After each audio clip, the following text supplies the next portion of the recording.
Kong goes crazy trying to get his chains off, but he can't get free. The scientist asks Nathan to free the gorilla so he can protect himself, but he doesn't want to risk losing Kong.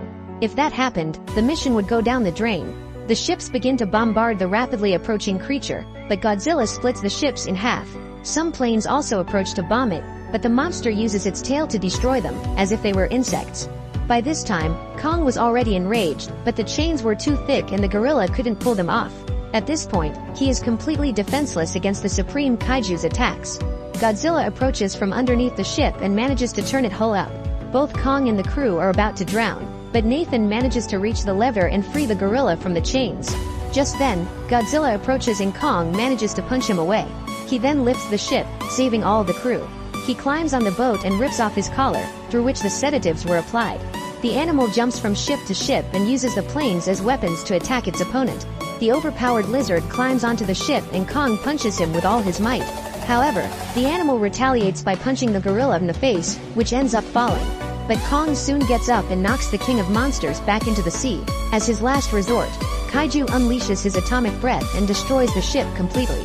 However, the Gorilla King manages to act in time and jumps into the sea before being hit. By doing so, he is at a disadvantage and the Kaiju manages to attack him.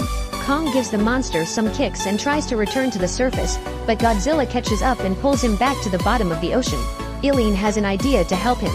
She asks the captain to release some depth charges to disorient the Kaiju. Her plan works and Kong manages to break free. Upon returning to the ship, the animal is completely out of strength. As it has been a long time without breathing, he is no longer able to continue the fight. So Nathan asks the captain to shut down the entire ship. His plan was for everyone to play dead so that Godzilla would believe he had won the fight. The strategy worked. The Kaiju sees that all the engines have stopped working and leaves. The problem now is to make the route to Antarctica because, if the ship were to work again, Godzilla would return to finish his work. The only way out is to finish the trip by plane.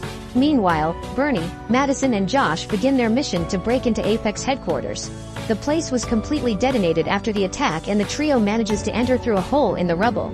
Everything had fallen apart, but Madison finds a secret elevator that is still intact. They enter through it and arrive at sublevel 33, where there are several transport pods. The group enters one of them to hide from one of the security guards who searched the place. Inside, there were some eggs of creatures that were captured from Skull Island. At that moment, the doors are locked and the capsule begins to be transported. The GPS informs them that they are being taken to Apex headquarters in Hong Kong. As for the other group, they finally make it to Antarctica. Dozens of planes are needed to transport Kong there. The animal was carried by a steel net that was attached to power cables. This was the only way to transport him without